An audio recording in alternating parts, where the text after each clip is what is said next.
June 4న వెల్లడి కానున్న AP ఎన్నికల ఫలితాలపై dot news exclusive minute to minute live coverage. Don't miss. నమస్తే, వెల్కమ్ టు డాట్ న్యూస్. నవీన యుగంలో ప్రజాస్వామ్యం యొక్క నిర్వచనం సమూలంగా మారిపోయింది.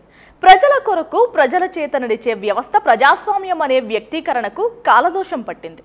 ప్రజల చేత ఎన్నుకోబడడం అనేది ఒక లాంఛనంగా అయింది.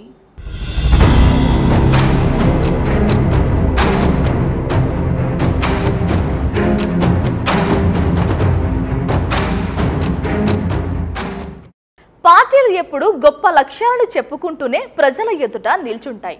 కానీ ఆచరణలో ఎందుకు అంత చిత్తశుద్ధితో పట్టుదలతో శ్రమటోడ్చి నిలబడ్డారనేది ముఖ్యం. ప్రభుత్వాలు నడిపే ఒకరిద్దరు ప్రజల పట్ల ఎలాంటి అంకిత భావంతో ఉన్నారనేదే చాలదు.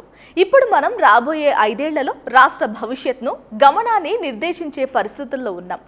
ఎన్నికల ఫలితాలు రాబోతున్న ఈ సమయంలో గెలుపు ఓటములు ఎవరికి దక్కబోతున్నాయనే చర్చ ముఖ్యం కాదు. రాజకీయ పరమైన ఫలితాలు ఎలా ఉన్నప్పటికీ అంతిమంగా ప్రజలకు మేలు జరగాలన్నదే పాయింట్. అందుకే ప్రజలను గెలిపించేవాడే నాయకుడు అంటారు. ఆ నాయకుడు ఎవరు అన్నదే ప్రజలు డిసైడ్ చేయబోతున్నారు. మన మనసులో మాట ఈవీఎంలలో దాచిపెట్టారు. ఆ నిర్ణయమే నాయకుడిని నిర్ధారించబోతోంది.